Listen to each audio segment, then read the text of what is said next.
Robot and Zombie. The grandiose and magnificent failure of obtaining infinite wealth by means of dumpster diving and questionable decisions near the town of Wakefield. It was a crisp spring morning in Wakefield, a picturesque town nestled in the heart of Rhode Island. Flowers were blooming along the tree-lined streets, and the air was alive with the hum of suburban life. Families strolling, retirees gardening, and teenagers loitering outside the small local mall. Life was idyllic in Wakefield, a snapshot of New England perfection. But perfection never lasts long, especially not when Robot and Zombie rolled into town. Robot, his small mechanical frame barely scraping 5 feet, strutted down Main Street like he owned the place. His black death metal t-shirt, emblazoned with an obituary logo, flapped in the gentle breeze. Tied around his waist, the most unnecessary flannel in the history of flannels, as if mocking the warm sun, Zombie, his slow-moving, vacant-eyed counterpart, shuffled a few steps behind. His tattered Slayer shirt clung to his decomposing form, while his chain wallet jingled lightly with each shuffling step. Wakefield. Robot sneered, surveying the quaint town like a conqueror sizing up an insignificant kingdom. A haven of cash and gullible morons. We're gonna be rich. Z. Filthy. Rich. Zombie mumbled something incoherent, his attention more focused on the idea of eating Robot's head than Robot's plans. Yeah. Robot waved dismissively. Try not to drool on my brilliant schemes, Z. We're gonna hit that dumpster behind the Wakefield Mall. It's like the Wall Street of dumpsters. People throw out treasures. That's how rich these people are.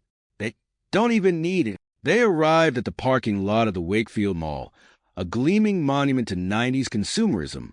Robot dragged Zombie behind a collection of recycling bins, offering a direct line to the mall's dumpsters, which stood just behind the food court. This is it, Z, the treasure trove. Robot's eyes gleamed. Gold bars, Nintendo games, action figures, valuable stuff. Zombie, unfazed, drooled onto his shoes and muttered, valuable. Robot scaled the side of the dumpster, peeking in like a pirate scouting for buried treasure. Oh man, jackpot, he exclaimed. Pizza boxes, half-eaten burgers, and... oh, no way. A broken Walkman. As Robot rummaged through the contents with feverish delight, an old Volvo pulled into the lot. The door opened, and Kathy emerged, her black Doc Martens hitting the pavement with a purpose.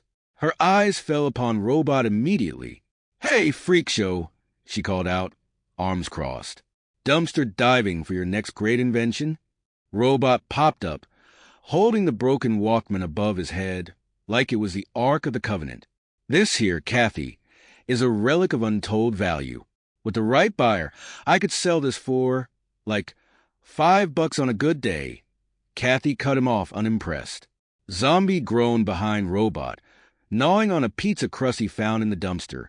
He looked up and locked eyes with Kathy, a slow, toothy grin forming on his decomposed face. Kathy took a few steps back, but still flashed him a small smile. Come on, Z, Kathy sighed. Not today, all right. Today, Zombie echoed with a gravelly groan, inching closer, hands outstretched. Before Zombie could fully commit to his hunger-fueled pursuit, Robot intervened, brandishing the broken Walkman as if it were a sword. Step back, Kathy.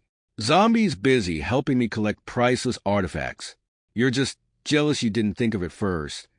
Kathy rolled her eyes. Yeah, sure, Robot. That must be it. Just as Kathy was about to head toward the mall's entrance, a shiny red BMW screeched into the lot, parking directly in front of the dumpsters. Cindy, Ben Corbin, and Deborah emerged from the car, decked out in polished loafers and expensive windbreakers, looking like they had just walked out of an LL Bean catalog. Oh, great, the rich brigade, Robot muttered under his breath. What's that smell? Cindy groaned, wrinkling her nose at the sight of Robot and Zombie by the dumpster. You guys seriously live here now? Funny you should ask, rich kid, Robot said with a smug grin. I just acquired this Walkman here. It's vintage, very exclusive. I could part with it for, say, $100. Ben Corbin scoffed. That's broken. It's vintage, Ben. Haven't you ever heard of upcycling? You wouldn't understand. Your brain's too busy buying your way through life. Cindy stepped forward, hands on hips. Get lost, robot. You're bringing the property values down just by existing here. Robot sneered, puffing up his chest. Too scared of a little competition, Cindy? Afraid you'll be outdone by the entrepreneurial genius that is. Zombie, bored with the back and forth, wandered over to the BMW, staring at his reflection in the shiny car hood. He growled lowly, attempting to bite the car, but the steel frame thwarted him. Yo, feta, quit licking the car. Robot shouted. You're embarrassing me in front of these losers. Before Cindy could fire back, a loud crash echoed from the food court exit. A security guard appeared, huffing and puffing. His mustache twitched as he spotted Robot and Zombie lurking near the dumpsters. Hey, you two.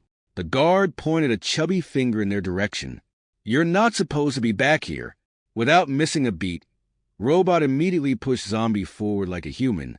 Well, undead shield. It was him. Robot shouted. He's the dumpster diver. I was just supervising. Zombie stared blankly at the guard, pizza sauce dribbling down his chin. The guard hesitated, clearly confused by the sight of a zombie covered in trash. Zombie suddenly reached out, attempting to stick the guard's head into his mouth. The guard squealed, his whistle falling to the ground as he scrambled to retreat. That's right, run. Robot cackled, leaping off the dumpster. No one can handle the combined power of Robot and Zombie. Kathy shook her head in disbelief. You're both complete idiots. Idiots who are about to be rich. Robot snapped back. Come on, Z. We've got more dumpsters to hit before lunch. And next time, no eating the security guards.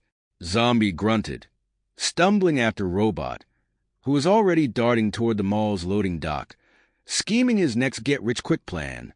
As the duo disappeared into the distance, Kathy glanced over at Cindy, Deborah, and Ben, who stood slack-jawed at the chaos left behind. Guess it's another day in Wakefield, Kathy muttered with a shrug, heading inside the mall.